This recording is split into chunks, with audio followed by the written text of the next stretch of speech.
बच्चों इस वीडियो में हमें कंटिन्यू करना है फूड प्रिजर्वेशन के बारे में। हम फूड को प्रिजर्व कैसे कर रहे हैं, बिकॉज अभी तक हमने पढ़ लिया फूड क्या होता है, फूड के सोर्सेज क्या है, फूड के कंपोनेंट्स क्या है and types of even food क्या है। In chapter 1 we have learn about the method use to preserve and store food grain. हमने चैप्टर 1 में पढ़ लिया था कि हम ग्रेन्स को कैसे प्रिजर्व कर रहे हैं एंड स्टोर कर रहे हैं। तो मैं थोड़ा सा आपको याद दिला देती हूँ। जो फार्मर्स है वो ग्रेन्स को कहाँ स्टोर करते हैं, जूट बैग या फिर मेटालिक बिन में स्टोर करते हैं। और क्या होता है, अगर आपका काफ़ी लार्ज स्केल में अगर ग्रेन्स अगर प्रेजेंट है तो हम उनको कहाँ पे स्टोर करते हैं, सिलॉस में या फिर ग्रेनरीज में। तो हम सिलॉस या ग्रेनरीज में क्यों स्टोर करते हैं, ताकि हम उन ग्रेन्स को पेस्ट से बचा सकें। तो एग्जाम्पल ऑफ पेस्ट क्या होते हैं हमारे, रैट्स, इंसेक्ट्स, ये सारे क्या होते हैं, एग्जाम्पल ऑफ आपके पेस्ट हैं। तो समझ में आ गया, थोड़ा सा मैंने आपको चैप्टर 1 के बारे में बता दिया है। कंटिन्यू करते हैं हम आगे। How do we preserve cooked food at home. जो घर में बना हुआ खाना है आप उसको कैसे प्रिजर्व कर रहे हो। Do you know that a bread left unused under the moist condition is attacked by fungus. जैसे आपके घर में ब्रेड पड़ा होता है बहुत दिन तक, 8-10 दिन, एक हफ्ता हो गया, मेनली आपके मॉइस्ट कंडीशन में बारिश वाले टाइम पे, तो क्या होता है बहुत जल्दी ख़राब हो जाता है। तो उस पर कौन अटैक करता है दोस्तों, वो फंगस के कारण ख़राब होता है। तो यहाँ से आपको क्वेश्चन आ सकता है कि ब्रेड आपको स्पॉइल कौन कर रहा है, तो आप क्या बताओगे, कौन सा micro organism, fungus. Micro organism spoil of food. हमें पता है माइक्रो ऑर्गेनिज्म हमारे फूड को स्पॉइल कर रहा है। Spoil food emit a bad smell and has a bad taste and change colour. तो क्या होता है, जब हमारा फूड स्पॉइल हो गया तो उसमें क्या होगा, स्मेल भी बहुत ज़्यादा ख़राब होगा और टेस्ट भी बहुत गंदा होता है, और उसमें क्या होता है, कलर भी चेंज हो जाते हैं।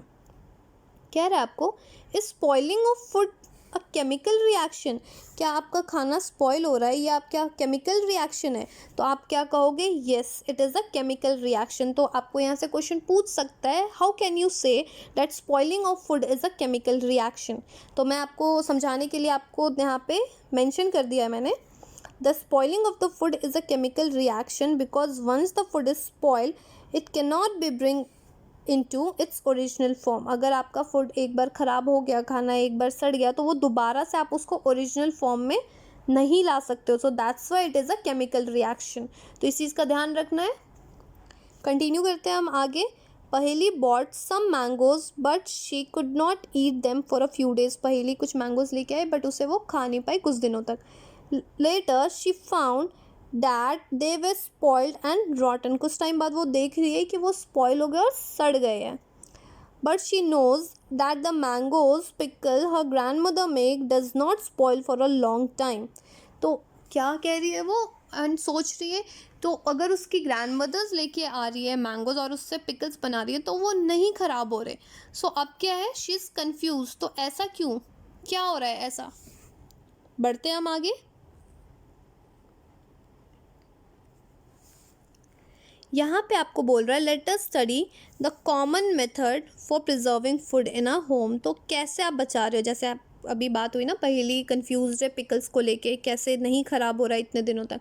तो यहाँ पे आपको प्रिजर्वेटिंग फूड के मेथड्स दे रखे हैं। तो देखते हैं क्या कह रहा है। पहला है केमिकल मेथड। आप कैसे बचा रहे हो, ये सारे प्रिवेंटिंग मेजर्स है फूड को बचाने के लिए। Salt and edible oil are the common chemical and generally used to check the growth of the microorganism। तो क्या हो गया आपका, salts and edible oil, जो हम घर में खाना खा रहे हैं, वो जो हम यूज़ करते हैं खाना बनाने के लिए ऑयल, तो अगर हम इससे बचा रहे हैं तो ये क्या हो गया आपका, एक केमिकल मेथड हो गया। Therefore they are called preservatives। तो इसको हम क्या कहते हैं, प्रिजर्वेटिव्स, बिकॉज ये हेल्प कर रहा है आपको खाना को नहीं सड़ने दे रहा है वो। We add salt and acid preservatives to the pickles to prevent the attack of the microbes. तो माइक्रोब से बचाने के लिए पिकल्स में हम सॉल्ट्स या फिर एसिड प्रिजर्वेटिव्स डाल रहे हैं। तो आपको एग्जाम्पल दे रखा है, sodium benzoate and sodium metabisulphite are the common preservatives. तो आपको क्वेश्चन यहाँ पे पूछेंगे कि केमिकल मेथड में आप क्या क्या यूज़ कर रहे हो। तो आपका पहला क्या हो गया, सोडियम बेंजोएट, एंड सेकेंड है आपका sodium metabisulphite. These are also use in jams या फिर squashes to check the spoilage. तो आपको बचाने के लिए कहाँ कहाँ और यूज़ हो रहे हैं, या तो जैम्स में या फिर स्क्वैशेस। स्क्वैशेस क्या होता है, कॉन्सेंट्रेटेड ड्रिंक्स वगैरह होती है जो बॉटल्स में आती है, वो हो गया आपके स्क्वैशेस। नेक्स्ट हम कंटिन्यू करते हैं, प्रिजर्वेशन बाय कॉमन सॉल्ट। आप कॉमन सॉल्ट से कैसे बचा रहे हो? Common salt has been use to preserve the meat and fish for ages. हम बहुत टाइम से यूज़ कर रहे हैं अगर मीट या फिश को बचाने के लिए, by the help of common salts. Meat and fish are covered with a dry salt to check the growth of the bacteria. तो मीट और फिश के ऊपर हम क्या डाल देते हैं, ड्राई सॉल्ट्स डाल देते हैं, सो डैट आपके ग्रोथ ऑफ बैक्टीरिया को कम कर सके या फिर रिड्यूस कर सके। Salting is also use to preserve amla, raw mangoes and tamarind. तो इन सब चीज़ों के लिए भी आपको सॉल्ट हेल्प कर रहा है। तो ध्यान रखते हैं चलना है कि केमिकल मेथड हम कहाँ कहाँ यूज़ कर रहे हैं और कॉमन सॉल्ट मेथड कहाँ यूज़ कर रहे हैं। नेक्स्ट बात कर रहा है प्रिजर्वेशन बाय शुगर। आप शुगर से कैसे बचा रहे हो? तो jams, jellies and squashes are preserve by sugar. समझ में आ गया कहाँ कहाँ यूज़ कर रहे हैं हम शुगर को? Sugar reduces the moisture content which inhibits the growth of the bacteria which spoil food. तो शुगर क्या कर रहा है, रिड्यूस कर रहा है किस चीज़ में, मॉइस्चर को रिड्यूस कर रहा है। तो उस हिसाब से क्या करेगा, आपके ग्रोथ ऑफ बैक्टीरिया को रिड्यूस करेगा और खाना को स्पॉइल होने से बचाएगा। Next, preservation by oil and vinegar. Oil and vinegar से आप कैसे प्रिजर्व कर रहे हो? Use of oil and vinegar prevent the spoilage of pickle because the bacteria can not live in such an environment. तो ऑयल एंड विनेगर हम कहाँ, pickles में हम यूज़ कर रहे हैं, बिकॉज बैक्टीरिया के लिए वो अनफेवरेबल कंडीशन है, वो वहाँ पे ग्रो नहीं कर सकते। या फिर आपको vegetables, fruits, fishes and meats are often preserve by this method. और अगर लॉन्ग टर्म तक आपको यूज़ करना है, आपको फ़िश, मीट को आपको प्रिजर्व करना है, तो आप ऑयल या विनेगर के थ्रू आप उन्हें प्रिजर्व कर सकते हैं। नेक्स्ट है heat and cold treatment. Heat and cold treatment क्या है?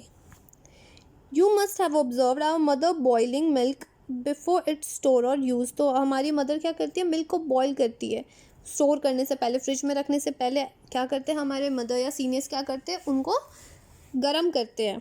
आपने देखा होगा बहुत बार। Boiling kills many micro organism. तो बॉयल करने से क्या होता है, क्यों कर रहे हैं हम boil, so that micro organism वो किल कर रहा है। Similarly we keep our food in the refrigerator. उसी हिसाब से हम क्या कर रहे हैं, एक तो गर्म करके हम बचा रहे हैं और रेफ्रिजरेटर में भी रख के बचा रहे हैं। Low temperature inhibits the growth of microbes. Low temperature भी क्या करता है, आपके माइक्रोब्स के ग्रोथ को रिड्यूस कर देता है, बिकॉज माइक्रोब्स क्या हो रहा है, आपको अनफेवरेबल कंडीशन नहीं मिल रहा है। माइक्रोब्स का सबसे ज़्यादा फेवरेबल कंडीशन क्या होता है, मॉइस्ट प्लेस या बारिश वाले टाइम पे। Why does the milk that come in a packet not spoil. जो मिल्क आ रहा है हम पैकेट से जो लाते हैं वो स्पॉइल क्यों नहीं होता? My mother told me that the milk is pasteurise. तो मिल्क क्या है, पैस्चराइज्ड है।